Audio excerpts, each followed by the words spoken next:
This review or this warning from the energy market operator is for this bottleneck to occur in 2027. So we still do have time, perhaps maybe 2 years, perhaps less than 2 years away.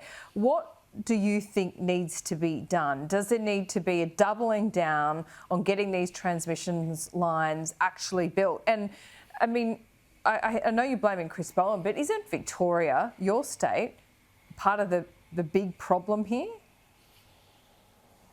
Of course it is, and it's because they've focused on this renewables only approach and they've completely demonised gas. They've completely demonised the idea that we should have gas peaking plants. And now in Victoria, what we're seeing to try and overcome these delays is they're taking property rights away from farmers.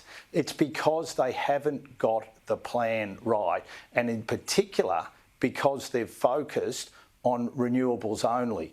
If they had have had a technology neutral approach, we wouldn't be in the mess that we are in at the moment. And what I would say to the Victorian State Government and to Chris Bowen, the first thing you could do to help alleviate these issues is to look at the role of gas and look to see what you can do to get more gas into the system. Everyone says we need more gas into the system, and rather than running roughshod over communities when it comes to putting increased grid costs on everyone, look at the simple things you can do right here and now to alleviate costs on power bills, but also making sure that you're going to have a much more stable system going forward. Dantine, let's talk about the taboo tax. You and I have been talking about this for quite some time. Back in 2015, you were on my show talking about the GST. You were a mere backbencher back then, and you were talking about raising the GST and broadening the base to things like food, health, education, better applying the GST, because as you see it, it is half-baked the way it is at the moment, and you could better give people relief when it comes to income tax. Do you still believe that to be the case?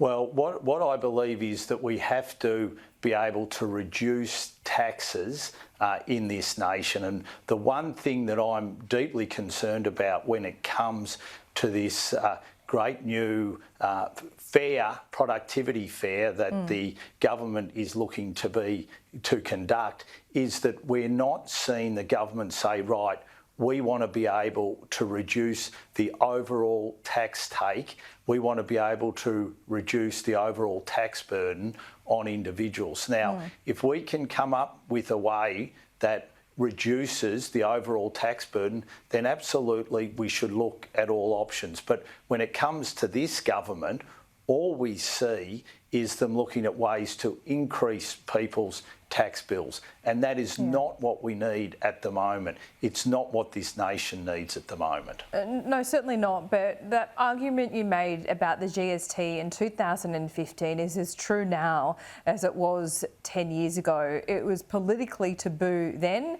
I think when you're looking at broad-scale tax reform, this might be a golden opportunity. Will you renew that advocacy, increase the GST, a fairer tax, reduce the burden on income tax? I mean, Australia is over-reliant when you look at comparable nations on income tax.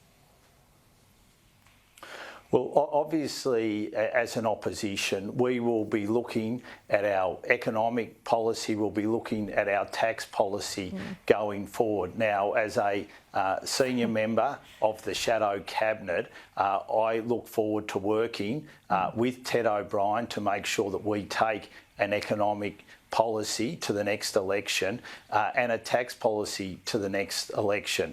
And I'll do that as a member of the team.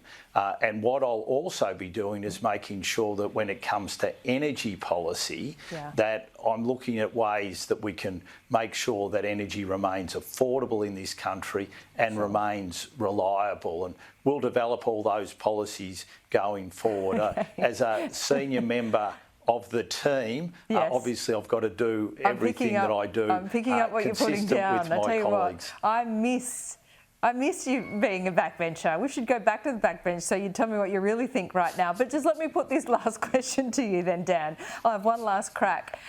Have your principles changed on the matter? My principles have not changed. What we need is a lower tax burden in this nation.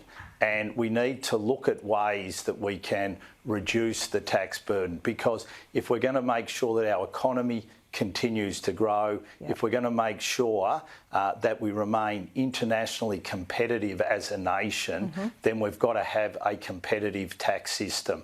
And what we're seeing is countries around the world looking to put in place competitive tax systems, yet all we're seeing under this government is ways and means to try and tax people more. And that's that to me is just going to harm us more and more over time. And that's not what I want to see for our children. I want to make sure that we're leaving them with a nation which is competitive and internationally competitive, so that we can continue to grow our economy, so they can continue to be able to afford houses, so they'll be able to bring up their children with a standard of living that we've enjoyed. And at the moment, sadly, when we look, that standard of living seems to be deteriorating before us rather than getting better for younger Australians. Dan Tehan, good to talk to you. I will probe you on that particular issue, the GST, again soon, I hope.